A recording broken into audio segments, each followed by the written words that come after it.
여러분 안녕하세요. 강예람입니다.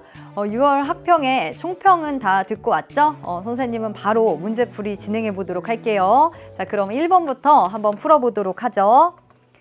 자, 1번에 다음은 초식동물과 육식동물의 치아 형태와 특징을 나타낸 것이다 라고 합니다. 그리고 문제에 이 자료에 나타난 생물의 특성과 가장 관련이 깊은 것을 고르라 라고 합니다. 생명현상의 특성에 대한 문제가 되는 거죠. 자, 일단 그림을 좀 보면요. 초식동물과 육식동물의 치아 형태를 비교를 해놨어요. 자, 초식, 육식, 이 둘 동물의 차이점은 풀을 먹고 그리고 고기를 먹는다는 차이점이 있습니다. 그리고 이렇게 그림과 함께 설명을 보니까 초식동물은 풀을 씹기에 적합하도록 어금니의 모양이 넓적하다. 그리고 육식동물은 먹이에 가죽이나 근육을 찢기에 고기를 먹는 거니까 이렇게 찢어야 되죠. 그래서 찢기에 적합하도록 앞니와 송곳니가 날카롭다라는 것입니다. 자, 이 둘의 차이는 풀, 그리고 먹이, 고기, 이렇게 먹이의 차이가 있는 것이니 생물이 먹는 먹이 아니면 자신이 사는 서식지 이런 것들을 다 통틀어서 환경 이렇게 얘기할 수 있죠. 자신이 먹는 거, 서식지, 자신이 사는 환경에 따라서 자신의 몸의 형태나 구조, 습성을 변화시키면서 점점점 진화해 나가는 거. 이거 적응과 진화를 말하는 것이다 라고 볼 수가 있겠습니다. 그렇죠. 이 둘의 특성이 나타내는 건 생명 현상의 특징 중에 적응과 진화이다. 그러면 1번부터 어떤 특징을 나타내는지 한번 보자고요.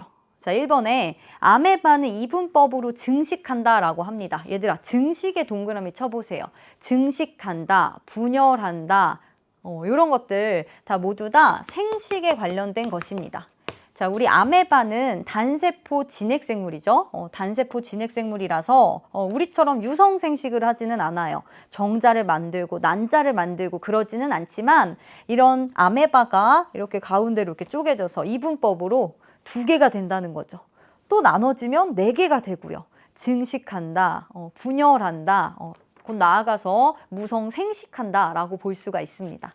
그래서 1번은 생식을 얘기를 하는 거고요. 자, 2번에 운동을 하면 근육세포의 호흡이 증가한다? 근육에 세포호흡이 증가한다고 써져 있죠. 얘들아, 세포호흡 동그라미 쳐보세요. 자, 세포호흡은요, 대표적으로 물질대사의 예가 됩니다. 그러니까 살아있는 생명체는 항상 물질대사를 한다. 특히 세포호흡은 물질대사의 2가지 종류 중에 이화작용에 속하죠. 자, 3번도 한번 볼게요. 자, 3번은 벼는 빛 에너지를 흡수하여 양분을 합성한다. 합성의 동그라미.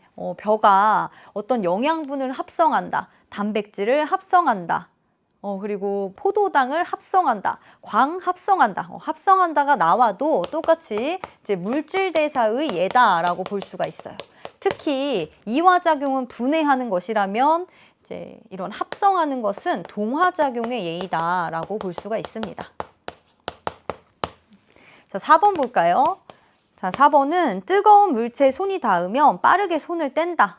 뜨거운 것, 자극이 왔으면 내가 뗀다, 반응을 한다는 거죠. 그래서 살아있는 생명체는 자극에 대해서 반응을 합니다.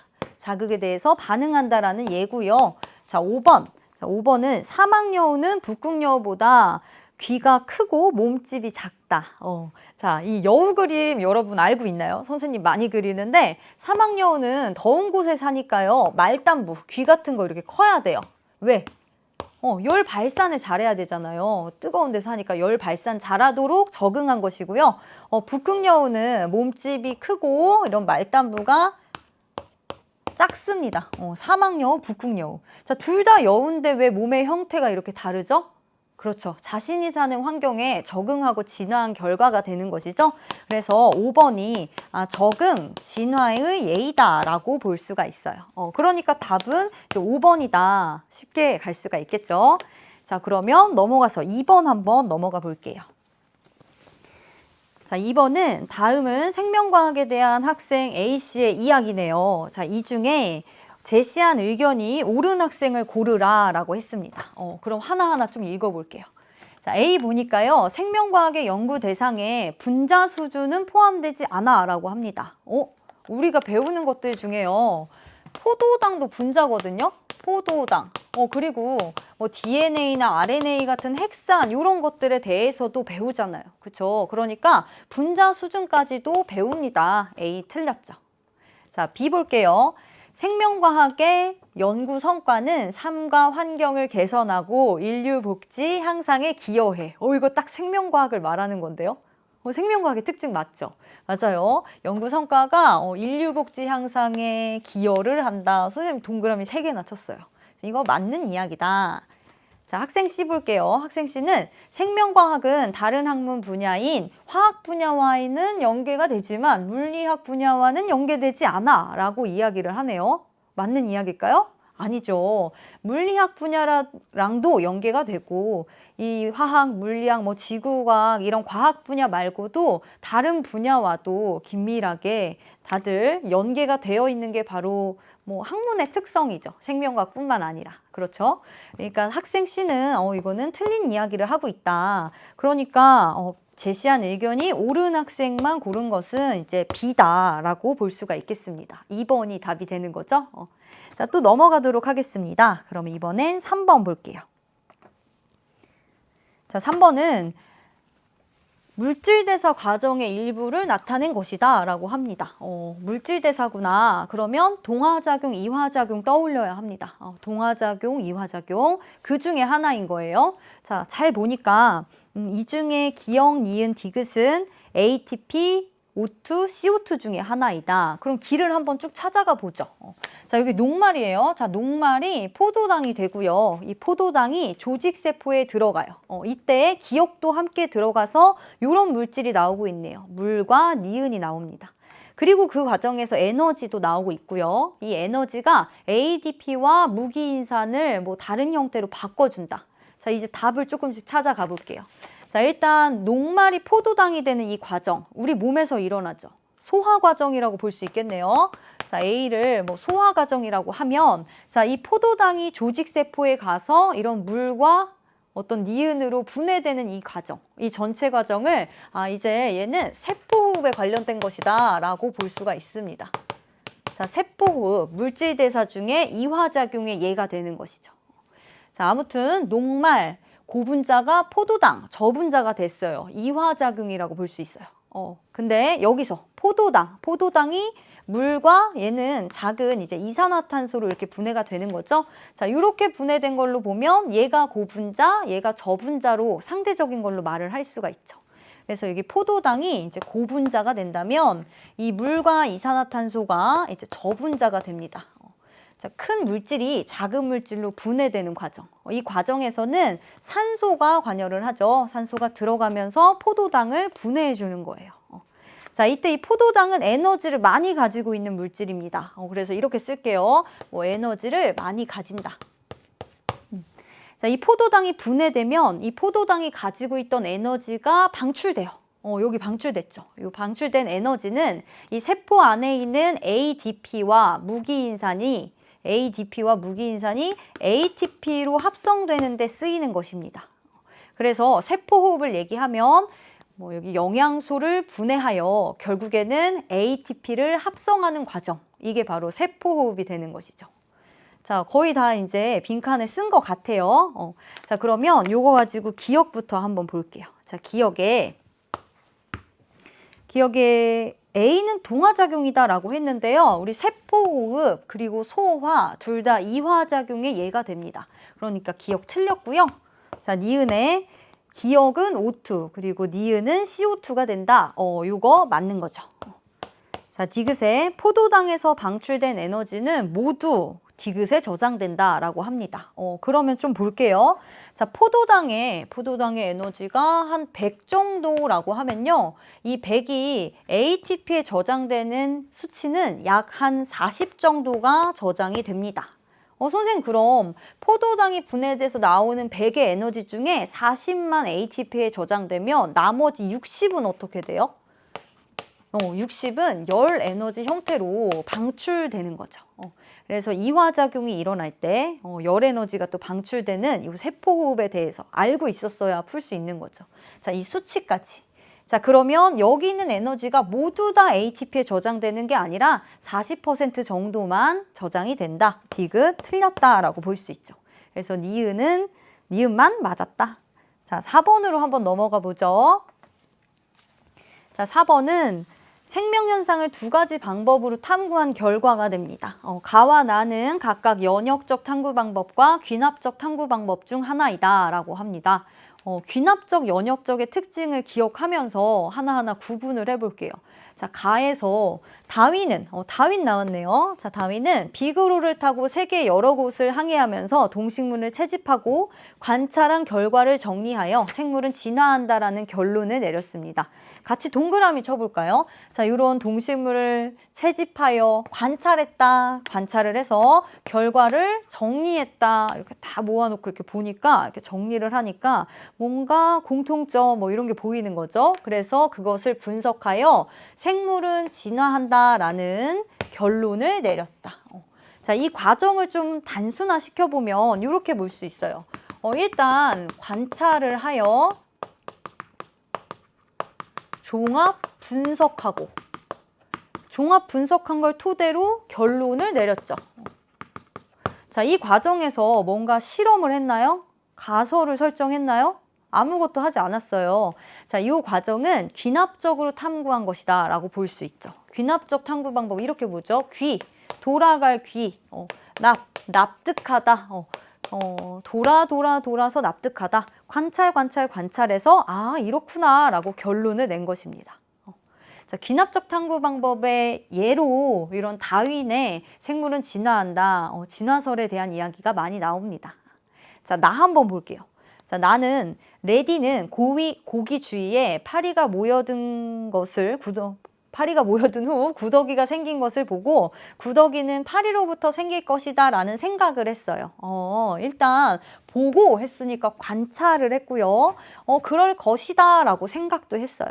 그 다음에 이후 실험을 통해서 이를 또 검증하여서 결국의 결론으로 생물 속생설을 만들어냈다. 이게 레디가 한 일이거든요. 자, 얘가 귀납적 탐구 방법이니까 당연히 얘는 이제 연역적 탐구 방법이긴 한데요. 우리 연역적 탐구 방법에 대해서 다시 한번 좀 생각을 해볼게요. 자, 연역적 탐구 방법은 이렇게 되죠. 일단 관찰을 합니다. 이 관찰하는 과정에서 문제 인식을 하고요. 그리고 나서 이럴 것이다 라는 가설을 설정하죠. 가설을 검증을 해야 되잖아요. 그러니까 검증을 할 수 있게 탐구를 설계합니다. 말하자면 실험을 설계하는 것이고요. 실험을 진짜 수행을 하겠죠. 자, 실험을 설계하고 수행을 합니다. 자, 그러면 그 실험 결과를 또 분석하고 결국에는 결론을 내게 되는 것이죠. 자, 이때 결론이 내가 설정한 이 가설과 맞지 않으면 다시 또 가설 설정해서 이거를 또 반복하면서 의미 있는 결론을 도출하는 것입니다. 자, 이때 이 실험 있죠, 실험. 가설도 설정하고요.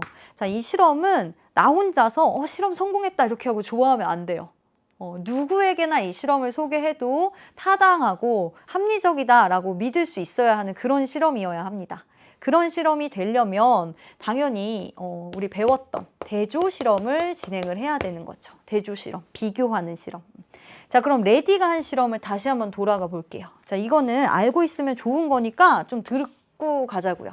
자, 레디라는 사람은요, 생물은 생물 속에서 생길 거야 라는 생각을 했어요. 그래서 그걸 이제 생물 속생설이라고 하는데, 자, 이렇게 컵에다가 고기를 넣고요. 생선 조각을 넣었어요. 그리고 나서 여기 한쪽을 이렇게 천으로 막은 거죠. 이렇게 두 상태로 냅둔 거예요. 그랬더니 여기서는 구더기가 생겼어요. 구더기가 생겼는데 여기서는 구더기가 생기지 않더라. 이런 결론을 나타낸 겁니다. 그래서 생물은 생물한테서 나타나는 거야. 구더기 생긴 이유는 암마가 났으니까 파리가 와서 알을 낳은 거야 라고 주장을 하게 된 거죠. 자, 이때 이렇게 비교하기 위해서 그대로 냅둔 집단을 대조군이라고 하죠. 그러면 내가 뭔가 조작한 이 집단 뭐라고 하죠? 실험군이라고 합니다. 자, 이렇게. 자, 그리고 여기에 내가 뭔가 이렇게 조작을 해준 요인 뭐라고 해요? 이런 천 이렇게 덮은 거. 천의 유무 이런 거를 조작변인이라고 하죠. 이 조작해주는 거 외에는 이 고기 크기도 똑같아야 되고요. 병 크기도 똑같아야 되고 병의 위치도 똑같아야 돼요. 이런 모든 거 다 똑같이 통제해야 되는 변인을 통제 변인이라고 했습니다. 조작 변인 말고 우리 또 배운 거 통제 변인.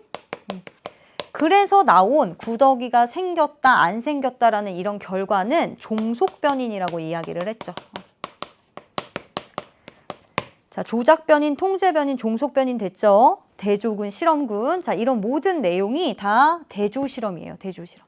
실험을 통하여 내 가설을 검증하는 것입니다. 뭐 여러 가지 다 얘기했으니까 이번에 한번 돌아가서 1번부터 한번 볼게요. 기억부터.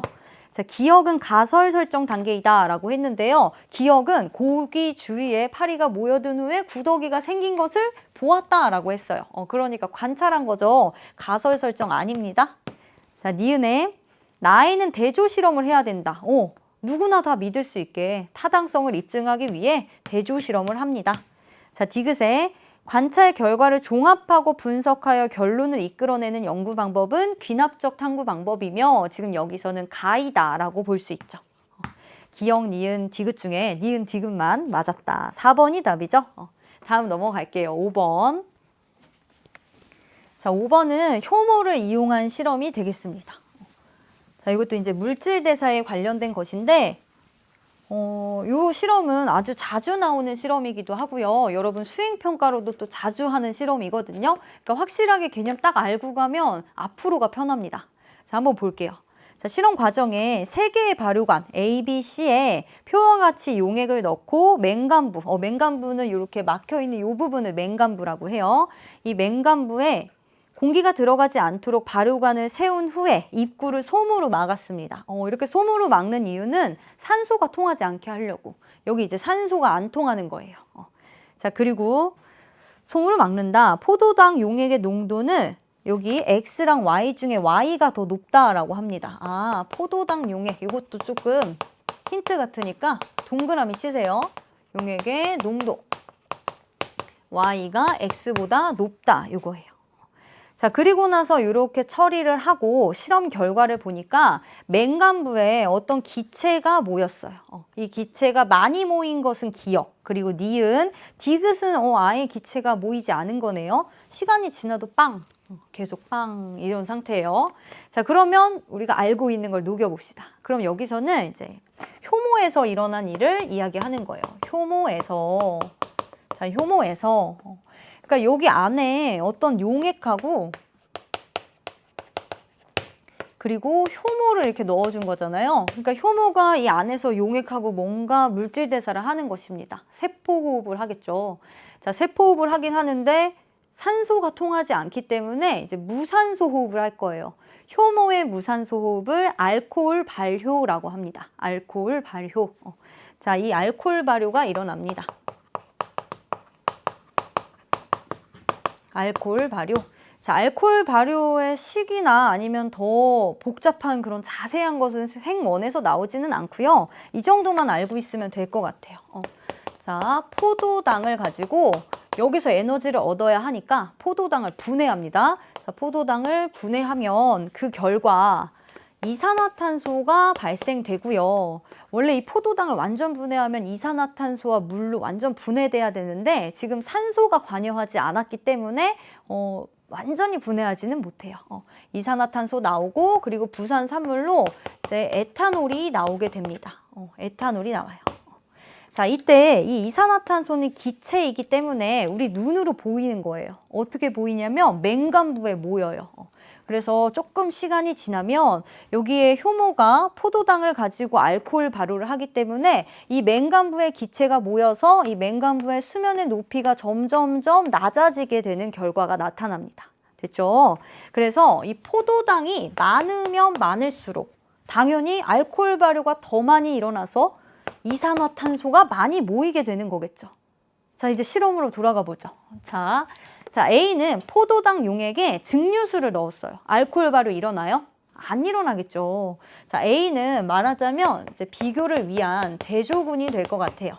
그럼 B씨는 포도당 용액에 효모액을 넣었으니까 알코올 발효가 일어납니다. 자, B씨는 이제 실험군으로 볼 수가 있겠죠.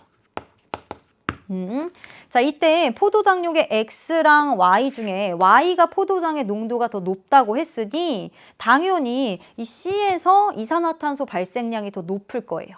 그럼 여기다가 한번 써볼까요? 자, 아무 일도 일어나지 않아요. 기체가 모이지 않은 여기 있는 디귿이 바로 A가 된다라고 볼 수 있고요. 그리고 BC가 이 기억, 니은 중에 하나인데 기억은 포도당 농도가 높으니까 계속 이산화탄소가 발생하는 Y를 넣은 C가 되는 것이고, 자, 니은이 B가 되는 것이다 라고 결론 지을 수 있겠죠. 자, 그러면 밑에 내려가서 기억 한번 볼게요. 자, 기억은 B다 라고 했는데요. 기억은 C입니다. 틀렸죠?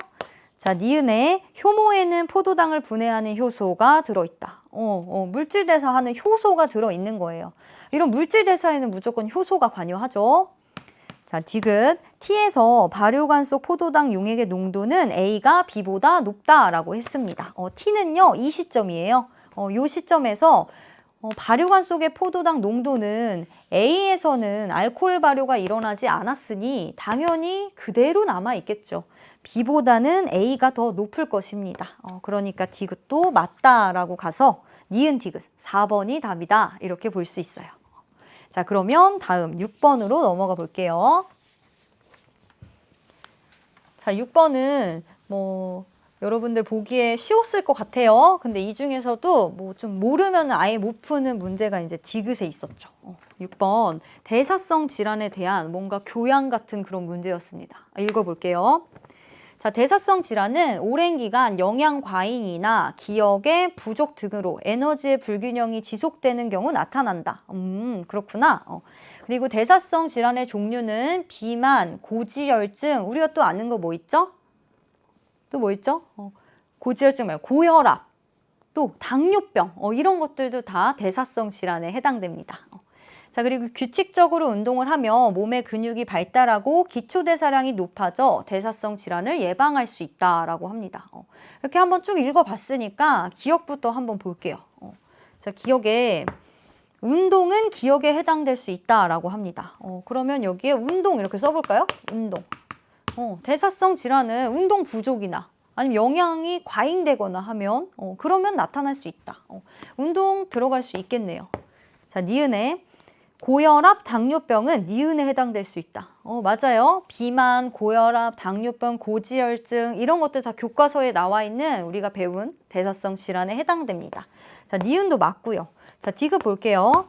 디귿은 여기 있는 디귿은 하루 동안 활동하는 데 필요한 모든 에너지 양을 의미한다라고 합니다.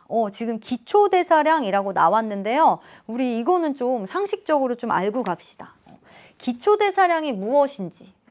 자, 우리가 1일 동안 활동에 사용하는 그 전체 대사량을 1일 대사량이라고 해요. 그러니까 에너지, 1일 동안 소비하는 에너지를 1일 대사량. 1일 대사량은 기초 대사량 더하기 활동 대사량이 됩니다. 알고 있었어요? 자, 여기 말하는 이 활동 대사량은 말 그대로 지금 선생님이 말하고 걷고 운동하고 뛰고 이런 데 사용되는 이런 대사량이고요. 우리가 운동을 많이 하고 막 등산하고 이럴수록 이제 활동 대사량의 양이 높아지는 거예요. 지금 여기서 물어본 건 이 기초 대사량이죠. 이 기초 대사량은 생명을 유지하기 위해 최소한으로 필요로 하는 그런 에너지를 말을 합니다. 그런 에너지가 뭐죠? 우리가 가만히 있어도 심장박동하죠. 그죠? 가만히 있어도 체온 유지하죠. 그러니까 우리 몸은 아무것도 하지 않고 침대에 이렇게 가만히 누워만 있어도 에너지를 쓴단 말이에요. 그런 에너지를 이제 기초대사량이라고 하는 거예요. 그래서 1일 대사량, 내가 1일 동안에 쓰는 에너지는 이것과 이것이 합쳐지는 것입니다. 그러니까 일단 디귿에서 물어보는 하루 동안 활동하는 데 필요한 모든 에너지의 양은 1일 대사량을 의미하는 것이고요. 여기서는 기초대사량을 말하고 있으니까 디귿은 틀렸습니다. 이 기초대사량이 보통 전체 1일 대사량의 60-70% 정도를 차지한다고 해요. 사람마다 당연히 다르겠죠. 자, 특히 이 기초대사량이 높을수록 당연히 많이 먹어도 살 안 찌는 체질이 되겠죠. 이 사람하고 이 사람은 기초대사량이 이만큼이고 기초대사량이 요만큼이라고 해봅시다. 가만히만 있어도 이만큼의 칼로리를 쓰는 거니까 같이 피자 한 조각을 이렇게 먹었을 때 얘는 살이 안 쪄요. 근데 얘는 피자가 뭐 요 정도 쓰이고 나서 나머지는 이제 지방으로 전환되어서 저장될 수 있기 때문에 살이 점점 찌는 체질이 되는 것이죠. 이 기초대사량이 높으려면 이제 근육의 양이 많으면 높아진다라고 합니다. 자, 여기까지 다 됐죠? 그러면 7번으로 한번 넘어가 볼게요. 자, 7번은 이제 바이러스에 대한 이야기가 나옵니다. 자, 지금 바이러스 두 가지가 나왔는데 간은 사람 면역 결핍 바이러스, HIV, 얘가 에이즈를 유발하는 에이즈의 원인 바이러스가 되는 것이고요. 옆에 있는 건 박테리오 파지입니다. 박테리오 동그라미, 박테리아가 세균이고요. 세균에 감염되는 바이러스예요. 세균성 바이러스. 됐죠? 그러니까 둘 다 어차피 바이러스 이야기하는 겁니다. 자, 그러면 바이러스에 대해서 좀 특징을 다시 한번 기억을 해볼까요? 바이러스. 자, 바이러스는 어디에서 나왔었냐면 1단원 마지막에 생명현상의 특성 6가지 다 배우고 바이러스 쬐끔 딱 나오거든요. 이 바이러스의 특징, 일단 핵산으로 이루어져 있고요. 그리고 단백질로 이루어져 있습니다. 핵산과 단백질. 굉장히 단순한 구조이죠. 자, 이때 이 핵산은 DNA 또는 RNA를 의미합니다. 자, 핵산과 단백질로 이루어져 있다라는 게 요 안에 이제 핵산인 거고요. 요 다 이상하게 생긴 요 껍질이 단백질 껍질이에요. 단백질 껍질로 둘러싸여 있다라는 것은 즉 막구조가 아니라는 뜻입니다. 막구조가 아니다. 선생님 왜요? 이렇게 막처럼 생긴 그림에 보이는데요? 우리가 생명체에서 막이라고 하는 요 막이라는 것은 배웠죠? 인지질하고 단백질로 이루어진 층이에요. 그러니까 얘는 단백질 껍질만 가지기 때문에 막구조라고 말할 수도 없고요.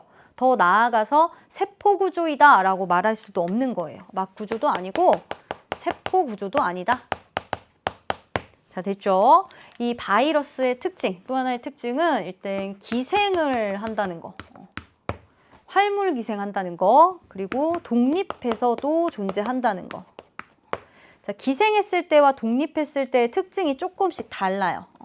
어떻게 다르냐면 기생했을 때는 숙주의 효소를 이용하여, 왜냐면 자체 효소가 없거든요. 물질 대사도 가능하고요. 물질 대사 가능, 그리고 증식도 하고요. 그리고 돌연변이를 통한 진화도 합니다. 마치 생명체 같죠. 그런데 기생하고 있지 않고 바깥에 독립적으로 존재할 때는 그냥 단백질 껍데기예요. 단백질 껍데기. 그러니까 이때는 또 생명체의 생명현상의 특성을 나타내지 않는 거예요. 자, 이런 바이러스의 특징을 기억하면서 기억 한번 가보죠. 기억하면서 기억. 자, 기억에 간은 세포구조이다. 둘 다 세포구조 아닙니다.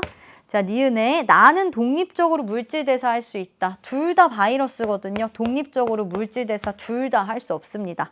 자, 디귿에 가와 나는 모두 유전 물질을 가진다. 핵산이 유전 물질이에요. 그러니까 디귿 하나만 맞다. 이렇게 볼 수 있습니다. 자, 그러면 8번으로 넘어가 보죠. 우리 꼼꼼히 알았어야 하는 8번입니다. 자, 문제의 그림은 굉장히 간단하게 나와 있죠. 자, 여기 그림은 중추신경계로부터 기억과 니은을 통해 각 기관에 연결된 경로를 나타낸 것인데 기억과 니은은 각각 교감신경과 부교감신경 중 하나이다 라고 합니다. 자, 일단 교감신경, 부교감신경 다 묶어서 자율신경계라고 하는 거 알죠? 자, 그래서 척수 중간내에서부터 교감이든 부교감이든 뭔가 뻗어나와서 기관지랑 눈에 연결이 돼 있는 거예요. 근데 선생님 아무 그림이 없는데 어떻게 교감, 부교감을 어떻게 알죠? 어떻게 아냐면요. 이거 가지고 알았어야 합니다. 척수에서 뻗어나온다. 중간내에서 뻗어나온다. 이걸 가지고. 척수에서 뻗어나오는 것은 이제 교감신경이에요. 교감신경. 그리고 중간내에서 뻗어나오는 거 부교감신경이다라는 것을 알고 있어야 이 문제를 풀 수 있었습니다. 자, 자, 우리 교감신경과 부교감신경은 가운데 신경절을 가지고 두 개의 신경이 연결되어 있는 상태이죠. 여기다 이따 그려줄게요. 자, 이때 신경절 이전 뉴런이 척수에서부터 뻗어나오는 것은 교감신경, 그리고 중간내, 연수, 그리고 척수 끝부분, 척수 끝부분에서 나오는 게 바로 부교감신경입니다. 이거 거의 뭐 수능에서도 물어볼 정도로 중요한 것이거든요. 우리 별표 쳐놓고 확실히 알고 갑시다. 자, 이거를 딱 알았다면 바로 알 수 있어요. 그러니까 이 척수에서 뻗어나온 교감신경은 신경절 이전 뉴런이 짧고 신경절 이후 뉴런이 길어서 이런 식으로 기관지에 연결돼 있겠다. 부교감신경은 신경절 이전 뉴런이 길고 신경절 이후 뉴런이 짧아서 눈에 이렇게 연결되어 있겠다. 이렇게 보면 되는 거예요. 자, 그럼 여기까지 봤으면 여기 신경절에서 여기 끝부분에서 분비되는 신경 전달 물질, 그것도 한번 구분을 해볼까요? 자, 이거 교감신경의 말단 여기만 좀 동그라미 치세요, 얘들아. 얘들아, 이거 외워야 돼요. 여기에서만 다른 신경 전달 물질이 나옵니다. 여기에서만 노르, 에피네프린이 나와요. 교감신경의 신경절 이후 말단에서. 그리고 나머지 여기, 그리고 여기, 그리고 여기 모두 다 아세틸콜린이 나옵니다. 자, 그래서 우리는 요거 교감신경의 맨 끝에서만 노르에피네프린이 나온다. 요거랑 비교했을 때 이 부분만 좀 주목하면 문제에서 나오는 것을 좀 풀 수 있을 것 같아요. 자, 그리고 교감신경의 작용도 생각해 볼게요. 우리 교감신경은요, 사람을 교감신경이 흥분되면 막 흥분되고 긴장되고 이런 상태로 만들어요. 교감신경이 흥분되면 내가 긴장되고 흥분된 상태의 몸을 만든다. 말하자면 우리 싸우는 사람, 그 사람을 생각하면서 교감신경의 작용을 이어서 생각을 하세요. 지금 기관지에 연결되었죠. 기관지는 우리 목에 있는 그 공기가 통하는 그 부분이거든요. 싸우는 사람은 막 소리를 지르니까 기관지가 이렇게 넓어져요. 이완한다. 그러니까 여기서는 기관지가 이완했겠죠. 자, 그리고 중간내에서 나온 눈에 연결된 여기 부교감신경은 내 몸을 편안하고 그리고 휴식 상태로 만들어준다. 교감신경의 반대작용을 한다라고 생각하면 돼요. 그러니까 눈도 싸우는 사람은 동공 확대되거든요. 여기 교감신경이 흥분되면 눈은 확대되는데 부교감신경이 흥분되면 동공이 이제 작아지는 그런 결과가 나타나요. 자, 일단 기억부터 한번 보죠. 기억은 교감신경이다. 교감신경 맞고요. 빨리 주실게요. 자, 니은이 흥분하면 동공이 확장된다라고 했는데요. 선생님 지금 말했죠. 부교감신경은 내 몸을 편안하게 만드는 거, 동공이 축소됩니다. 그러니까 선생님 왜 내 몸을 편안하게 만드는데 동공이 축소돼요? 라고 이렇게 생각하면 안 되고요. 이 교감신경이 싸우는 사람 상태로 만들어주니까 부교감신경은 그 반대다라고 이렇게 반대작용을 한다. 이렇게 생각을 해주세요.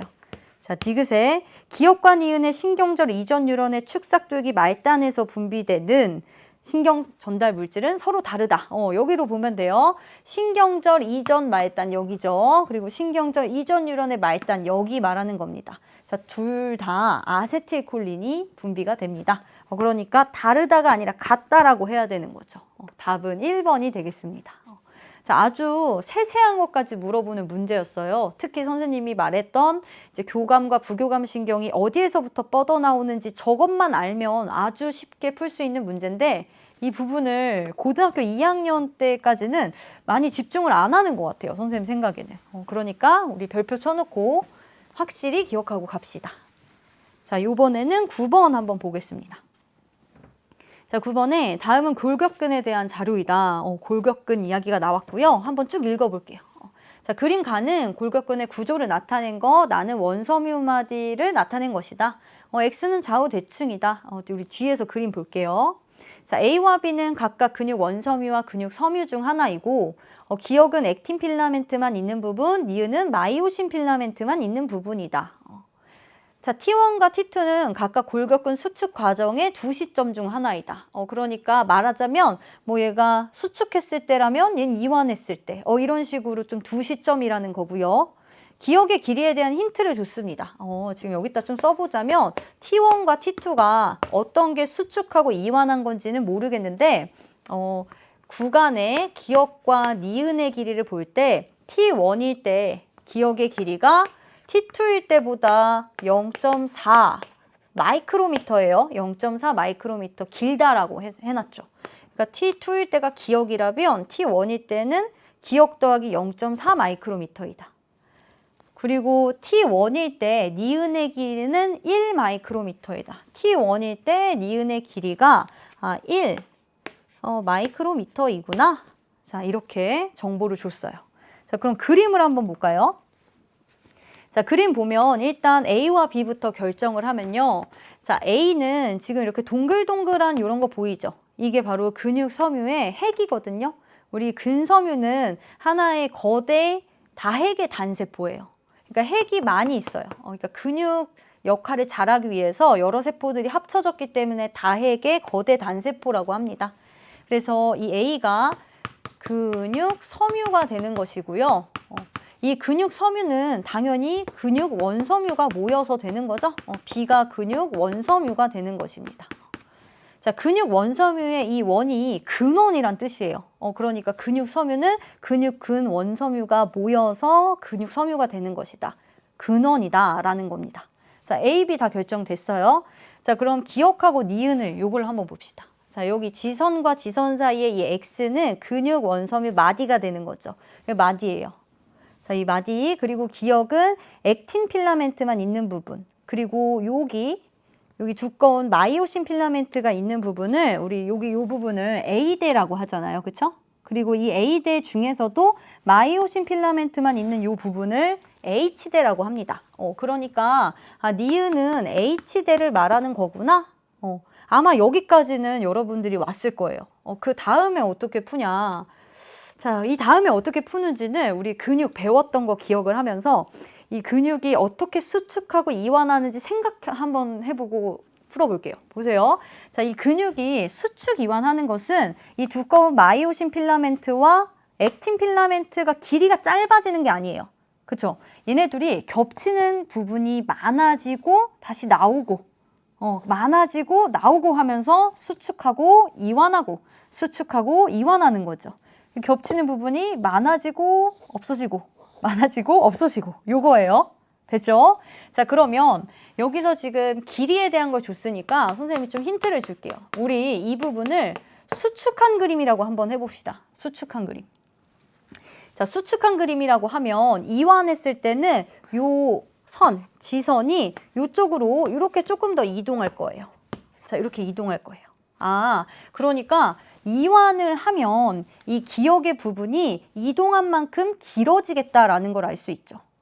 그럼 여기서 시점이 나오네요. 자, 아까 봤던 우리 T1과 T2 시점 중에 T1은 기억의 길이가 더 늘어난 상태이니 이 T1이 이완한 시점이 되는구나. 그리고 T2가 수축한 시점이 되는구나를 알 수가 있습니다.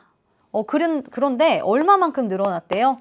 0.4만큼 늘어났대요. 그럼 이 길이로 이걸로 볼게요. 자, 이만큼 늘어났는데 여기가 0.4만큼 늘어났대요. 그러면 이쪽으로도 0.4만큼 이동을 했겠죠. 자, 그러면 이 니은에서는 당연히 여기 있는 요 선이 0.4만큼 이동해서 여기 있을 것이고, 자, 이것도 더 밀려나서 0.4만큼 이동해서 이렇게 양쪽으로 벌어졌을 것입니다. 그러니까 T1 시점에 이 1 마이크로미터라는 이 숫자는 자, 니은에다가 더 이완돼서 니은에 0.8만큼 늘어난 게 바로 1 마이크로미터다라고 볼 수 있는 거죠. 그럼 니은의 길이는 이제 0.2다라고 볼 수가 있습니다. 그러니까 여기가 이제 0.2고 여기가 1이고 이렇게 되겠다. 자, 그러면 이렇게 가볼게요. 0.2 그리고 여기가 1 니은 구했으니까 이렇게 가보도록 하죠. 자, 그러면 기억에서 문제부터 한번 가보죠. 기억에 A는 근육 섬유이다. 맞고요. A 근육 섬유. 자, 니은에 X가 수축할 때 액틴 필라멘트의 길이는 짧아진다라고 했는데요. 수축하고 이완할 때 마이오신 필라멘트, 액틴 필라멘트의 길이 변하지 않습니다. 겹치는 부분이 늘어날 뿐이에요. 그러니까 니은 틀렸고요. 자, 디귿. 기역 더하기 니은의 길이는 T2일 때가 T1일 때보다 1.2 짧다라고 했습니다. 기역 더하기 니은의 길이를 구해보면 저 T1일 때는 기역 더하기 1.4예요. 자, T2일 때는 기역 더하기 0.2입니다. 그러니까 T2일 때가 T1일 때보다 1.2만큼 짧다. 디귿 맞다라고 볼 수가 있겠죠. 그래서 답은 기역 디귿이 되는 것입니다. 자, 다음 넘어가 볼게요. 자, 다음은 10번이에요. 자, 10번에 그림 가완하는 각각 혈당량 조절이 정상인 사람 X와 당뇨병 Y에 같은 양의 주스를 마신 후 시간에 따른 혈당량과 혈액 속의 인슐린의 농도를 나타낸 것입니다. 여기서 이제 인슐린이 나왔네요. 인슐린. 자, 우리 인슐린 한번 생각해 볼게요. 우리 인슐린은 이자의 베타세포에서 나옵니다. 베타세포에서 나와서 하는 일은 혈당량을 낮춰주는 역할을 하죠. 그럼 인슐린과 기량작용을 하고 있는 글루카곤도 빠질 수가 없어요. 자, 글루카곤은 이자의 알파세포에서 나오는 거고요. 자, 얘는 혈당을 높여주는 역할을 합니다. 자, 어떻게 혈당 낮추냐면 우리 혈액 속에 있는 포도당을 우리 간에 글리코젠으로 저장해주는 역할을 인슐린이 하는 거죠. 그러면 높여주는 방법은 내 몸에 저장돼 있던 이 글리코젠을 다시 혈액 속의 포도당으로 분해해주는 역할을 글루카곤이 해주는 거예요. 자, 하여튼 인슐린에 대해서 한번 그래프로 넘어가 볼게요. 자, X가 정상이에요. Y가 이제 당뇨병 환자고요. 자, 여기 혈당량이 올라가니까 X에서 당연히 인슐린의 양도 올라가는 거 보입니다. 우리 혈당량은 일정하게 유지되어야 하니 혈당량 낮춰주기 위해서 인슐린의 농도가 높아지고 있는데, 자, Y는 혈당량이 높아지고 인슐린 나오지 않죠. 혈당량이 계속 높아져 있는 상태, 혈당 조절이 안 되고 있는 상태가 되는 거예요. 자, 그럼 기억 한번 볼게요. 기억에 인슐린은 이자의 베타세포에서 분비된다. 바로 맞다라고 볼 수 있고요. 자, 니은에 구간 1에서 X의 글루카곤 분비량이 증가한다라고 했는데요. 자, 구간 1은요. 혈당량이 높아지는 이런 단계예요. 혈당량 높아지는데 글루카곤 나오면 안 되죠. 인슐린이 나와야 돼요. 틀렸고요. 자, 디귿에 구간 2에서 글리코젠의 합성량은 X에서가 Y에서보다 많다라고 했습니다. 얘들아, 글리코젠의 합성량은 말하자면 인슐린의 분비량이라고 말할 수 있겠죠. 인슐린이 분비되면 글리코젠을 합성하면서 혈당량을 낮춰주니까요. 그러니까 X가 합성량이 더 높다, 많다라고 볼 수가 있겠습니다. 그래서 답은 기역 디귿이다 라고 보면 되죠. 4번입니다. 자, 다음 넘어가서 이번엔 11번 넘어가 볼게요. 자, 11번은 사람 몸에 있는 각 기관계의 통합적 작용을 나타낸 것입니다. 아마 이 앞부분에서 좀 어렵다가 이거 보고 좀 쉽다라고 느꼈을 거예요. 지금 각각 배설계, 소화계, 호흡계 중 하나이다 라고 했는데요. 쉬우니까 한번 써봅시다. 자, 영양소가 들어와서 흡수되지 않은 물질로 이렇게 빠져나가고 있어요. 입으로 들어와서 항문으로 빠져나가는 거예요. 이거는 이제 배변 말하는 거고요. 요 간은 소화계 이야기하는 겁니다. 자, 그리고 순환계 가운데 있고요. 순환계에서 조직세포로 이제 뭐 영양소, 노폐물 이렇게 계속 옮겨주는 역할을 하고요. 노폐물은 이제 이렇게 옮겨서 오줌으로 나가는 거죠. 여기 배설계가 되고요. 그리고 산소, 이산화탄소 왔다 갔다 하고 있는 나가 호흡계가 되겠습니다. 자, 우리 소화계에서 기억해야 될 기관 좀 쓰고 갈게요. 소화계 소속인 기관은 잊어버리면 안 돼요. 간이 여기에 포함됩니다. 간이 여기저기서 많이 나오는데 소속은 소화계예요. 그리고 쓸개도 여기에 포함되고요. 이자도 이제 소화액 분비합니다. 그리고 나머지 뭐 소화관, 입 이런 것도 다 포함되는 거지만 안 썼어요. 자, 그리고 호흡계의 대표적인 기관은 또 폐가 있죠. 그리고 뭐 기관, 기관지 이렇게 이야기합니다. 자, 그리고 배설계. 배설계는 오줌을 만들어내는 콩팥. 또 콩팥과 이어져 있는 오줌관, 방광, 요도까지 이제 배설계의 기관이 됩니다. 쉽죠? 자, 기억 한번 가볼게요. 자, 기억에 가에서 소화가 일어난다. 맞다.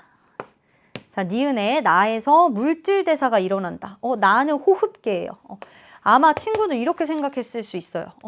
선생님, 물질 대사는 세포에서 일어나는 거 아니에요? 라고 생각할 수 있는데 이런 기관계 단계에서도 살아있는 생명체 일부분이죠. 여기서도 이제 물질 대사가 일어난다라고 볼 수 있어요. 그리고 우리 사람에서 물질 대사 일어난다 이렇게 말할 수도 있는 거고 조직에서 또 물질 대사 한다 이런 식으로 얘기할 수도 있는 거예요, 얘들아. 그러니까 맞다라고 봐야 합니다. 자, 디귿에 콩팥은 다에 속한다. 디귿도 맞는 거다. 이제 가볍게 기억, 니은, 디귿이 모두 다 정답입니다. 자, 12번으로 넘어가 볼게요. 자, 12번은 이제 뉴런이 나왔네요. 신경. 이제 기본적인 것을 좀 물어보는 그런 문제였는데 한번 기억을 좀 해가면서 문제를 풀어볼게요.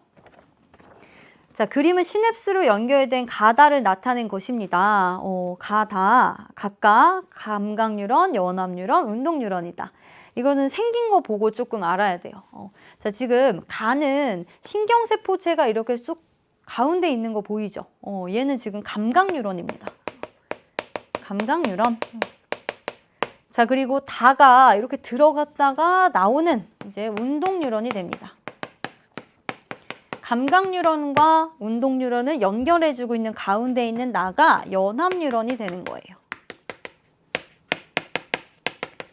자, 이 연합뉴런은 우리의 중추신경을 구성하고 있는 뉴런이죠. 그러니까 말하자면 뇌, 척수를 구성하고 있는 뉴런이 연합뉴런이 됩니다.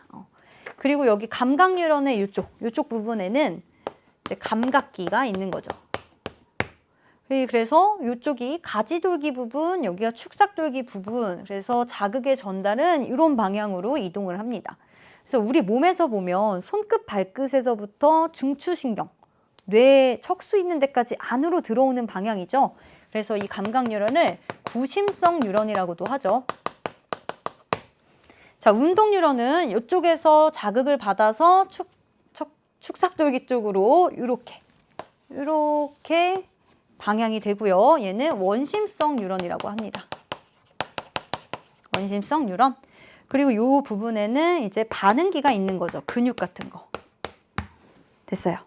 자, 그리고 이 기억과 니은에 대해서 얘기를 해놨는데 이제 기억은 슈반세포로 둘러싸여져 있는 이제 마리집이고요. 마리집. 그리고 마리집과 마리집 사이에 축삭돌기가 노출되어 있는 부분을 랑비의 결절이라고 합니다. 랑비의 결절. 자, 그래서 이런 마리집이 있는 뉴런에서는 도약 전도가 일어난다라고 했어요. 자극이 전도될 때 여기 있는 자극이 마리집 부분이 절연체 역할을 하기 때문에 마치 껑충껑충 뛰어서 전달되는 것처럼 도약 전도를 한다라고 합니다. 근데 진짜 자극이 세포 바깥으로 이렇게 튀어오르는 건 아니고요. 이 안쪽에서 이 부분 탈분극 시키면서 그러니까 속도가 조금 빠르다라고 우리 배웠습니다. 자, 기억부터 가볼게요. 자, 기억에 가는 운동뉴런이 아니죠? 이제 감각뉴런이 되고요. 자, 니은의 기억은 슈반세포로 이루어진 마리집이다. 맞는 것. 자, 디귿에 니은 지점에 역치 이상의 자극을 주면 가와 나에서 모두 활동 전이가 발생한다 라고 했는데요. 자, 니은 부분에 여기다가 자극을 주면요. 한 뉴런 내에서 전도는 양방향으로 일어납니다. 그쵸? 근데 요 가지돌기 쪽으로 간 요 자극은 유효하지 않죠. 요쪽은 이제 자극을 받아들이는 이런 곳이기 때문에 축삭돌기 쪽으로 간 자극만 유효하여 이제 다음으로 이렇게 전달을 하는 거예요. 그러니까 여기다가 자극 줘봤자 가, 나에서 둘 다 활동 전이가 일어나는 게 아니라 다에서만 활동 전이가 일어나는 것입니다. 아무튼 디귿 틀렸어요. 자, 답은 니은 하나가 되는 것이죠. 자, 다음으로 또 넘어가 볼게요. 다음에 13번. 자, 13번은 항상성 문제였습니다. 자, 항상성에 대해서 우리 항상 내 몸을 일정하게 유지시키는 성질 항상성이라고 하죠. 이런 정상인에서 호르몬의 분비 조절 과정을 나타낸 것입니다. 우리 항상성을 조절하는 원리 두 가지 배웠을 거예요. 두 가지가 있어요. 일단 피드백 또 기량작용. 자, 이런 두 가지 원리 중에 지금 여기 13번에 나타낸 것은 피드백을 의미하는 것이고요. 일단 기량작용은 그림에 없으니까 그냥 예를 들어서 말해주면 우리 심장에 교감신경도 연결되어 있고, 자, 부교감신경도 연결되어 있죠. 부교감신경, 신경절 이전 뉴런이 길어요. 그래서 이렇게. 자, 이 교감신경이 흥분하면 심장박동이 촉진되고 부교감신경이 흥분하면 심장박동이 억제됩니다. 이렇게 두 가지 작용이 상쇄작용을 통해서 항상 일정하게 유지시키는 걸 이제 기량작용이라고 하는 거예요. 그리고 이 피드백은 왼쪽에 그림에서 보죠. 자, 그림에서 어떤 호르몬이 분비되는 경로인데 당연히 이제 항상성의 조절 중추는 간내 시상하부예요. 간내 시상하부가 호르몬 기억을 분비하면 내분비샘에 가서 자극을 하고 또 호르몬 니온을 내보내서 또 내분비샘을 자극하면 여기서 호르몬 디귿이 나옵니다. 이런 피드백의 예로 우리가 배웠던 게 바로 티록신이에요. 갑상선의 티록신. 기억나요? 자, 그럼 시상하부에서 호르몬 TRH, 티록신 릴리징 호르몬을 방출을 해요. 그럼 이 호르몬이 뇌하수체 전엽에 가서 자극을 하는 거죠. 빨리 티록신 릴리징 해, 이런 거. 그러면 뇌하수체 전엽에서 티록신 스티뮬레이팅 호르몬을 내보내요. 그럼 이 티록신 TSH가 갑상샘에 가서 빨리 티록신 내보내 라고 하는 거예요. 그럼 호르몬 티록신이 나옵니다. 자, 이 티록신이 하는 역할은 채찍이에요. 우리 몸에 피에 이렇게 돌아다니면서 세포 막 채찍질을 해요. 빨리 물질 대사해, 빨리 일해, 이렇게. 그래서 물질 대사를 촉진하는 역할을 합니다. 근데 이 티록신의 기능 중에 자신을 나오게끔 했던 그 상위, 원인을 억제하는 기능도 있어요. 이 티록신의 양이 많아지면 억제도 세게 해요. 억제도 세게 하니까 TRH, TSH 줄어들어요. 그러면 티록신의 양도 줄어들죠. 티록신의 양이 줄어드니까 다시 억제하는 게 약해져요. TRH, TSH 높아지고 티록신의 양도 높아지고 항상 일정한 농도를 유지하게끔 하는 거죠. 이게 바로 피드백입니다. 억제하는 거니까 음성 피드백이라고 부르는 거예요. 됐어요? 자, 그럼 기억부터. 자, 기억은 혈액을 따라 이동한다. 기억, 니은, 그리고 디귿 모두 다 호르몬이죠. 혈액을 타고 이동합니다. 맞습니다. 별도의 분비관이 없어요. 자, 니은과 디귿은 기량작용을 한다. 선생님 말했죠. 기량작용은 서로 반대작용을 하면서 서로의 효과를 상쇄시키는 게 기량작용인데 니은과 디귿은 얘가 촉진하니까 디귿이 나오는 거. 서로 상쇄시키는 게 아니다. 기량작용하는 게 아닙니다. 자, 디귿이 정상보다 과다 분비되면 기억의 분비량은 감소한다. 티록신이 과다 분비되면 억제도 더 세게 하거든요. 그러니까 TRH, TSH의 양이 줄어들어요. 디귿 맞다. 이렇게 볼 수 있어요. 자, 답은 기억 디귿이 되는 것입니다. 자, 다음으로 또 넘어가서 이번엔 14번 볼게요. 자, 14번은 이제 탈분극, 재분극, 과분극 이런 거. 이제 자극의 전도에 대한 이야기인데요. 확실하게 암기가 되어 있고 이제 흐름을 따라가는 게 머릿속에 있어야 문제를 풀 수 있어요.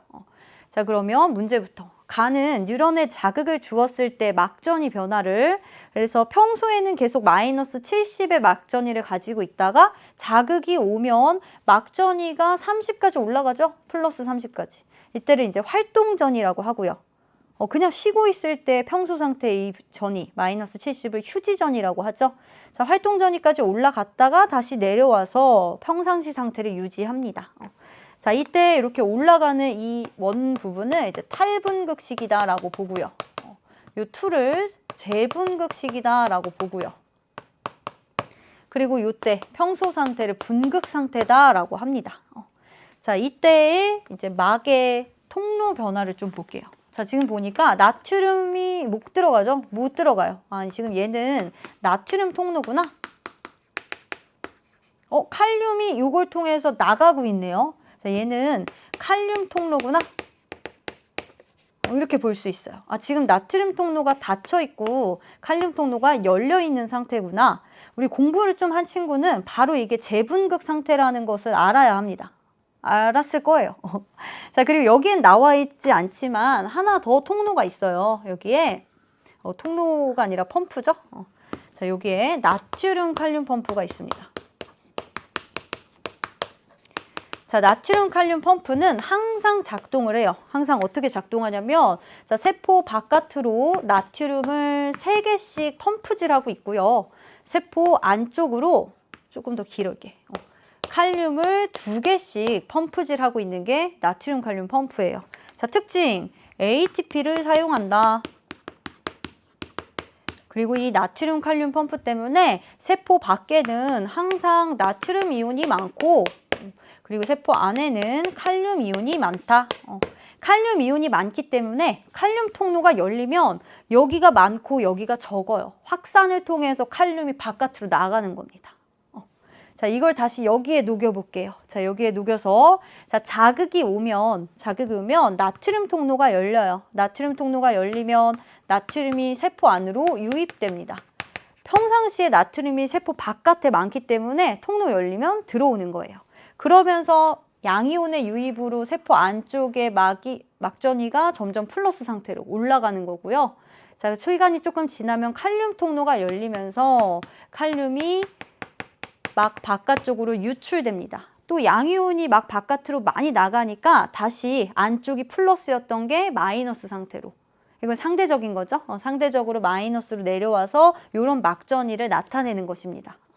자, 그럼 기억으로 한번 가보죠. 기억에 T1에서 이때예요. T1에서 나트륨이 세포 안으로 들어올 때 ATP가 사용된다라고 했는데요. T1은 나트륨 통로가 열려서 나트륨이 유입되는 겁니다.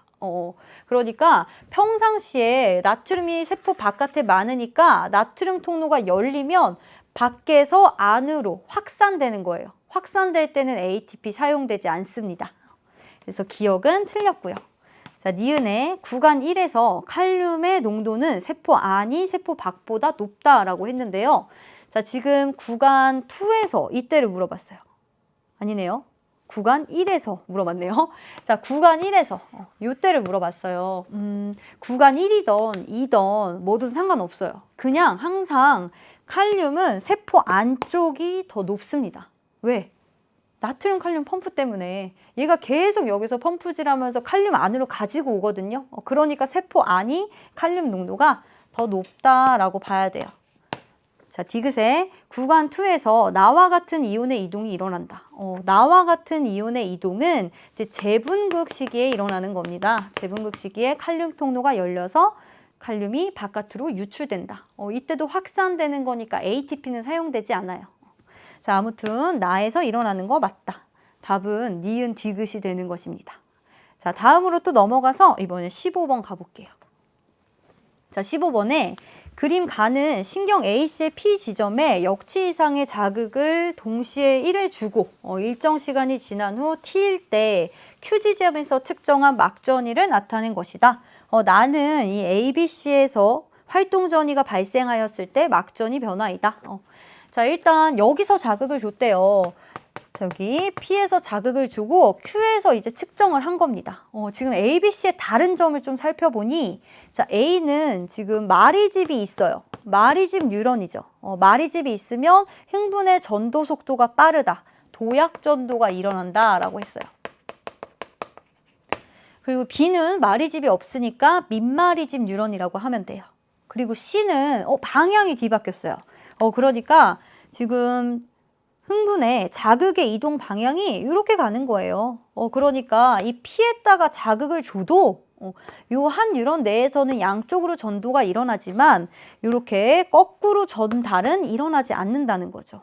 그러니까 이 기억 지점, 요 지점에서는 아무런 변화가 없겠다.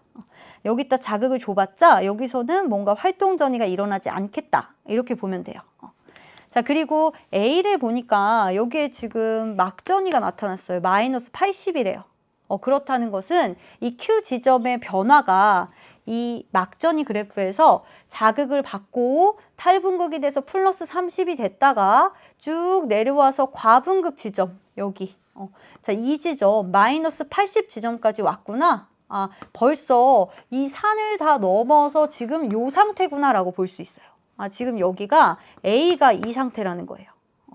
자, 그럼 B 볼게요. B. B는 여기다 자극을 주고 쭉 어느 시간 이후에 재보니까 이 지점이 플러스 30이래요. 그럼 B에서는 이 지점에 자극이 온 이후에 여기까지 올라가서 이 지점인 상태구나. 여기가 지금 B의 상태구나 라고 볼 수가 있습니다. 자, A는 B는 비교를 해보자면 같은 시간에 동시에 자극을 주고 같은 시간이 흐른 후에 쟀더니 A는 벌써 이 Q 지점에서 마이너스 80 여기까지 진행을 했는데 자, B는 아직 여기를 넘어가고 있는 거면 얘가 A가 더 속도가 빠르다라고 우리가 알 수가 있는 거예요. 더 오른쪽으로 진행돼 있을수록 더 빨리 지나간 상태가 되는 거죠. 자, 기억 가볼게요. 자, 기억은 0V이다?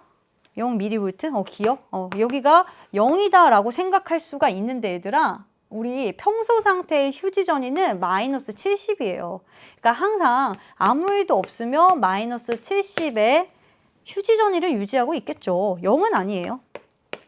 자, 니은의 흥분 전도 속도는 A에서가 B에서보다 빠르다. 우리가 이것도 볼 수 있고요. 도약 전도가 일어난다라는 걸 알고 있으니까 맞다라고 볼 수 있죠.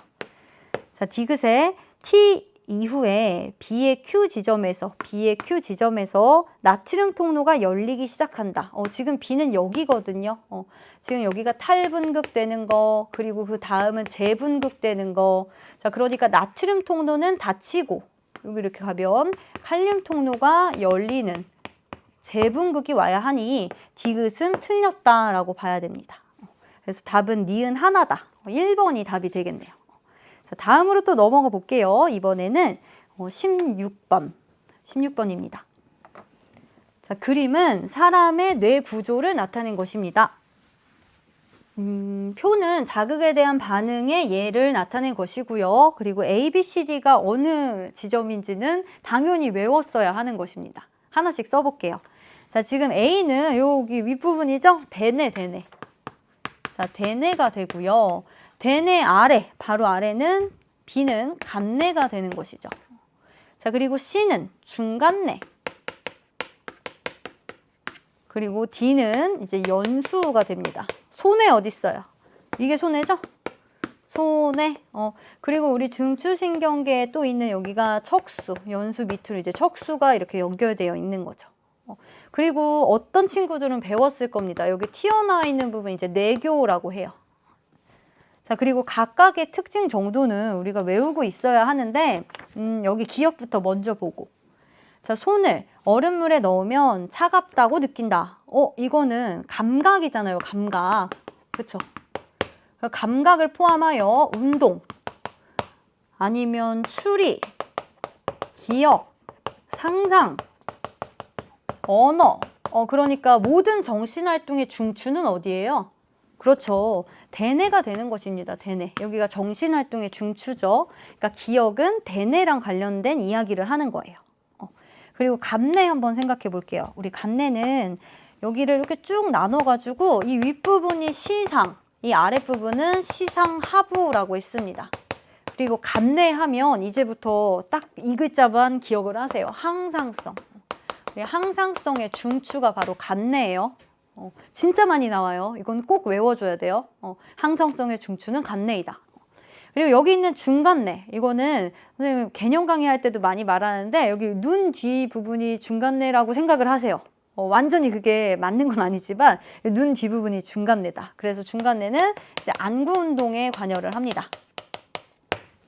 그리고 손에는 나의 평형, 몸의 평형 유지의 중추가 되는 거. 그리고 연수는 이제 연수라는 애가 너무 이뻐가지고 연수만 보면 막 심장이 막 콩닥콩닥 뛰고 막 호흡이 막 가빠지고 막 소화가 잘 안 되고 막 이렇게 생각하세요. 연수라는 사람이라고 생각하면서 자, 연수는 심장 운동, 그리고 소화액 아니면 소화 운동 아니면 호흡 운동의 중추가 되는 것입니다. 자, 이렇게 딱 기억을 해줘야 돼요. 자, 그러면 요걸 가지고 기억부터 볼게요. 자, 기억에 기역의 반응의 중추는 A이다. 간단하게 맞고요. 자, 니은에 B는 시상과 시상합으로 이루어져 있다. 너무 간단하죠? 간내 이야기하는 겁니다. 자, 디귿에 C와 D는 네 줄기에 포함된다. 자, 우리 네 줄기 어느 부분을 말을 하는 거냐면 중간내, 내교, 연수 이 부분을 네 줄기라고 합니다. 이렇게 쭉 여기가 네 줄기처럼 생겼죠? 그래서 디귿도 맞다. 그래서 답은 기역, 니은, 디귿이 답이 됩니다. 자, 다음으로 넘어가서 17번 볼게요. 자, 17번은 무릎 반사가 일어나는 과정에서 흥분 전달 경로를 나타낸 것이다. 무릎 반사에 대한 이야기가 나왔어요. 그러면 반사 이야기를 조금 해야겠죠. 반사가 우리 이거 배웠어요. 무조건 반사. 대뇌 이외에 다른 곳이 중추가 되어서 빠르게 반응하는 거, 이게 무조건 반사인데 우리가 배웠던 반사들 중에 이제 중간내 반사라고 해가지고 동공반사도 배웠고요. 그래서 갑자기 빛이 확 비춰지면 동공이 확 쪼그라드는 거, 동공반사. 내가 머릿속으로 막 동공 작게 해야 돼 뭐 이렇게 하는 거 아니잖아요. 알아서 저절로 무조건 되는 거. 그리고 연수반사 배웠습니다. 기침, 재채기 이런 것들도 연수가 중추가 되는 거. 그리고 척수반사. 척수가 중추가 되는 거. 그 중에 무릎 반사가 이제 끼어 있는 거예요. 움츠림 반사, 회피 반사도 있어요. 뜨거운 거 이렇게 딱 대면 이렇게 딱 떼는 거. 이것도 척수가 명령하는 거죠. 자, 척수 반사 중에 무릎 반사 보는 겁니다. 그림으로 가볼게요. 우리 척수의 특징을 좀 알아야 문제를 좀 풀 수 있을 것 같아요. 자, 지금 여기에 뉴런들이 엄청 많이 보여요. 이런 뉴런들을 결정할 때는 이제 모양새 가지고도 결정할 수 있어요. 자, 지금 여기 있는 기역을 보니까 기역은 가운데 뭐가 이렇게 볼록 나와 있죠. 이렇게 볼록 나와 있는 게 바로 신경세포체가 되는 거예요. 그래서 여기에서 쭉 연결된 신경세포체가 볼록 나와 있는 요 신경은 감각신경이 되는 거죠. 이렇게 자극이 가는 거예요. 이렇게 쭉 가면 여기 신경절에서 신경전달 물질이 분비되면서 여기가 이제 신경세포체 부분, 그리고 이렇게 쭉 나와 있는 게 축삭돌기 부분이 되는 거죠. 니은은 이제 운동신경이 되는구나. 그리고 요 가가 척수가 되는 겁니다. 척수. 자, 척수를 이제 가로로 자른 거거든요. 이렇게 배 앞 등을 이렇게 자른 건데, 자, 여기가 어떻게 되냐면 여기가 등 쪽이에요. 등 쪽. 그리고 여기가 배 쪽이에요. 그래서 우리 몸에서 감각신경은 등 쪽으로 이렇게 들어와서 신경다발을 이룹니다. 그래서 그 신경다발을 뭐라고 하냐면 후근이라고 해요. 등 쪽에 있잖아요. 그럼 이렇게 앞으로 나가는 운동신경의 다발은 이제 전근이라고 하는 거죠. 후근, 전근을 구성하는 신경까지 이렇게 써봤어요. 자, 그러면 우리 한번 기역부터 한번 가볼까요? 기역. 자, 기역은 자율신경에 속한다. 자율신경은 교감, 부교감 신경이 자율신경이죠. 얘는 감각신경, 운동신경이에요. 틀렸죠? 자, 니은은 가의 후근을 이룬다? 니은은 가의 전근을 이룬다라고 해야죠. 땡. 답은 디귿밖에 없네요. 디귿에 니은의 신경세포체는 가의 회색질에 있다라고 했습니다. 일단 니은의 신경세포체는 요 가운데 있겠네요. 요 가운데. 가의 요 가운데를 뭐라고 하냐면 속질이라고 하고요. 요 겉부분을 이제 겉질이라고 해요. 이 속질과 겉질의 색깔에 대해서도 많이 나옵니다. 속질이 회색질이 되는 거고요. 겉질이 이제 백색질이 돼요. 백색질. 그래서 일단 디귿은 맞다라고 가야 하는데 요거를 또 비교해야 되는 게 바로 대뇌죠. 대뇌. 우리 시간이 되나요? 시간 이것만 좀 쓰고 갈게요. 요거는 꼭 알아야 되니까 자주 나와요. 자, 지금 대뇌랑 척수의 겉질, 속질 색깔을 많이 물어보거든요. 자, 겉질 그리고 속질. 대뇌의 겉질이 회색질이에요. 회색질. 그리고 속질이 백색질입니다. 자꾸 백색이라고 쓰는데 백색질. 자, 대뇌 하나만 딱 외워두면 척수는 반대라고 생각하면 돼요. 대뇌가 겉부분이 회색이고 안에가 하얀색입니다. 마치 대뇌가 생긴 호두처럼. 호두도 안에가 하얀색이잖아요. 그런 거를 딱 외워놓고 척수는 반대다. 척수는 이 안쪽에 속질이 회색질이 되고요. 바깥에 겉질이 백색질이 되는 거예요. 이거 아주 자주 나오니까 꼭 체크해 놓고 머릿속에 다시 한번 암기하고 다음 시험에서는 꼭 틀리지 않도록. 근데 문제는 쉬웠어요. 자, 다음으로 또 넘어가 볼게요. 이번에는 18번입니다. 자, 18번에 그림은 사람의 중추신경계와 소장 사이에 연결된 기역과 니은을 나타낸 것인데 이 기역과 니은은 각각 감각신경과 부교감신경 중 하나이다 라고 합니다. 기역과 니은의 신경의 흥분 이동 방향이다 라고 하네요. A와 B는. 그러면 한번 얘네들의 정체를 한번 밝혀보자면 아까도 말했듯이 이렇게 가운데 이렇게 뭐가 이렇게 삐져나와 있어요. 이렇게 양쪽이 다 축삭돌기처럼 생기고 가운데 삐져나와 있는 게 바로 신경세포체고요. 이렇게 생긴 거는 감각신경입니다. 그래서 감각신경이다라고 바로 결정을 할 수 있고요. 감각신경은 감각기의 자극을 중추로 전달하는 역할을 하죠. 그러니까 소장의 자극을 이렇게 중추신경계로 전달하는 이쪽 방향으로 이렇게 전달을 하는 거예요. 그리고 기역은 감각신경입니다. 자, 그러니까 이 밑에 있는 기역의 흥분 이동 방향은 A이다가 맞게 되는 거죠. 그러니까 보기는 틀렸어요. 자, 그러면 니은이 이제 부교감신경인데, 자, 부교감신경의 얘의 전달 방향은 당연히 이렇게 되는 거겠죠. 그리고 뭐 니은이 부교감신경이 흥분하면 소장이 어떻게 되는지. 자, 내가 편안하고 내가 휴식 상태를 만들어준다고 했으니까 부교감신경이 흥분하면 소장의 소화가 잘 되게끔 뭐 소화액의 분비가 잘 된다든지 이런 효과가 나타나는 것입니다. 이때 니은의 신경절 이전의 뉴런의 신경세포체는 연수에 있다라고 했어요. 우리 부교감신경이 나오는 이 신경절 이전의 신경세포체. 자, 어디서부터 뻗어 나오는지는 외워야 한다고 했죠. 이게 굉장히 까다로운 건데 이 부교감신경이 뻗어 나오는 이 신경세포체의 위치는 이제 중간내 그리고 연수 그리고 척수 이렇게 됩니다.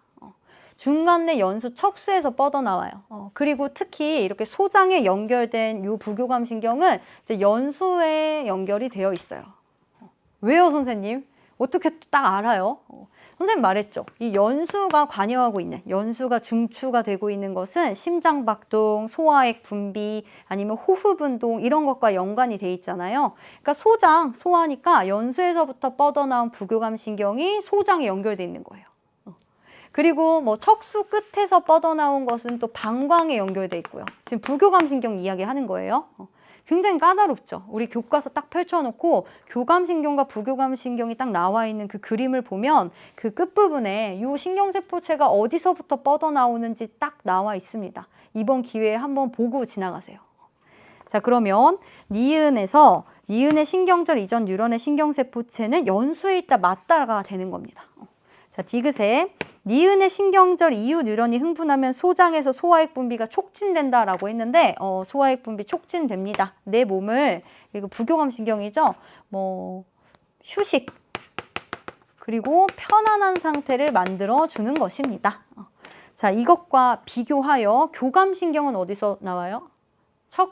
척수에서 뻗어나오는 거예요. 우리 부교감신경은 중간내 연수 척수, 교감신경은 척수에서만 뻗어나옵니다. 됐어요? 자, 그러면 다음 19번 넘어갈게요. 자, 19번에 그림은 사람에서 저온 자국이 주어졌을 때 체온 조절 과정의 일부를 나타낸 것이다. A는 물질 대사에 관여하는 호르몬이고 기역은 수축 또는 이완 중의 하나이다 라는 것입니다. 자, 그러면 지금 저온 자극이래요. 내 몸이 지금 추워요. 추운 거를 감지해서 이렇게 항상성을 조절하도록 하는 중추가 어디죠? 간내죠, 간내. 그렇죠. 간내의 시상하부가 조절 중추가 되는 것입니다. 이제 조절할 때 뭘로 조절하냐면 호르몬으로 내 몸을 따뜻하게 하게끔 변화를 주게끔 조절할 수도 있고요. 그리고 신경으로 내 몸을 빠르게 이제 자극에 대해서 반응을 이렇게 딱 할 수도 있는 거예요. 그래서 내 몸을 일정하게 유지시키려면 호르몬과 신경이 콜라보하여 내 몸을 조절하는 것입니다. 자, 이때 이 뇌하수체 자극해서 갑상샘에서 호르몬 A가 나오죠. 갑상샘에서 나오는 호르몬 티록신이 되는 거예요. 그럼 티록신이 하는 역할은 내 몸을 채찍질하는, 세포를 채찍질해요. 빨리 일해. 너 지금 빨리 일해. 물질 대사 촉진을 합니다. 물질 대사를 촉진하면 결국에는 내 몸의 세포에서 물질 대사를 열심히 하면서 열이 발생하게 되는 거죠. 열 발생량을 높여주는 거예요. 열 발생량 높여준다. 자, 그리고 조절 중추에서 또 골격근에 가 있어요. 골격근에 가 있는 이유는 내 몸이 이제 추워지면 골격근이 수축하거든요. 골격근을 수축하면 왜 그게 뭐예요? 수축하면 그것도 이제 열 발생량을 증가시켜 주는 거예요. 왜 우리 추운 날에 쉬를 할 때, 오줌을 쌀 때 갑자기 따뜻한 오줌이 내 몸에서 쑥 빠져나가니까 체온이 떨어져서 나도 모르게 부르르 이렇게 떨잖아요. 골격근 수축하면서 이렇게 떨림을 줘서 열 발생량을 높여주는 겁니다. 자, 그리고 밑에 자, 신경을 통해서 피부 근처 혈관을 어떻게 한다. 자, 이때 이 신경은 이제 교감신경이에요. 교감신경이 작용하여 피부 근처 혈관을 수축시켜줘야 됩니다. 왜요, 선생님? 우리 피부라고 치고요. 피부 근처의 혈관이 이렇게 두껍게 흐르고 있으면 혈액이 따뜻하잖아요. 열 발생이 많이 되거든요. 열 발산이 많이 돼요. 그러니까 이런 것을 우리가 추우니까 피부 근처에 흐르는 혈관을 수축시켜가지고 발산되는 열의 양을 좀 줄인다라는 것이죠. 그러니까 이 과정으로는 열 발산량을 줄여주는 것이구나. 됐죠? 자, 그럼 기억부터. 자, 기억에 A는 티록신이다. 맞고요. 자, 니은의 기억은 수축이다. 피부 근처 혈관 수축 맞고요. 자, 디귿의 골격근 수축에 의해서 열 발생량, 열 생산량이 증가한다. 자, 이것도 맞다. 그래서 답은 기억, 니은, 디귿이 되겠습니다. 자, 그럼 마지막 문제 이번에 20번을 보도록 하죠. 자, 20번에는 그림은 사람의 항이뇨 호르몬 ADH 말하는 거죠. 항이뇨 호르몬에 의한 혈장 삼투압 조절 작용을 나타낸 것이고요. 기억은 감소 또는 증가 중에 하나이다. 그러니까 혈장 삼투압이 어떻게 됐더니 시상하부에서 뇌하수체 어디를 자극하여 또 항이뇨 호르몬이 분비가 증가하여 그래서 콩팥에서 수분 제흡수를 촉진했대요. 여기 답이 다 나와 있는 것 같아요. 자, 지금 콩팥에서 수분 제흡수를 촉진했대요. 그러니까 나가려는 수분을 다시 제흡수했다라는 것은 내 몸이 짰다라는 거죠. 내 몸이 좀 농도가 높았다라는 거죠. 그러니까 물을 다시 제흡수하죠. 자, 그러면 혈장 삼투압이 증가된 상태였구나라는 것을 알 수가 있습니다. 자, 이때 혈장 삼투압은 아주 쉽게 우리 몸의 농도, 그러니까 짠기라고 생각을 하면 돼요. 아, 내 몸이 짰구나. 내가 짠 음식 먹어서 짰구나. 그러면은 오줌을 조금 싸죠. 그렇죠. 그래서 혈장 삼투압이 증가하면 시상하부, 간내의 시상하부죠. 여기가 조절 중추, 항상성 조절의 중추. 간내의 시상하부에서 뇌하수체 후엽. 우리 항이뇨 호르몬은 뇌하수체 후엽에서 나오고요. 그리고 후엽에서 항이뇨 호르몬의 분비가 증가하면 수분 제흡수를 많이 해서 결국에는 어떻게 되냐 이거예요. 결국에는 혈장 삼투압 어떻게 됩니까? 다시 제흡수 많이 했으니까 내려갑니다. 내려가요. 그 오줌의 양은요? 오줌의 양. 얘들아, 나가려는 수분을 다시 제흡수를 싹 해왔어요. 그러면 오줌의 양은 줄어드는 겁니다. 그러면 오줌의 삼투압은요? 오줌의 삼투압. 말하자면 오줌의 짠기. 자, 적은 양의 오줌을, 진한 오줌을 싸는 거죠. 오줌의 삼투압은 이제 높아지는 것이다. 이런 결과가 나옵니다. 자, 그럼 기억부터 한번 볼게요. 자, 기억에 A는 후엽이다. 항이뇨 호르몬이 뇌하수체 후엽에서 분비된다라는 건 알아야 돼요. 요거. 그래서 이건 맞다. 자, 니은의 기억은 증가이다. 기억은 혈장 삼투압이 증가하니까 ADH가 증가해서 수분 제흡수가 증가된 것이다. 이렇게 봐야 돼요.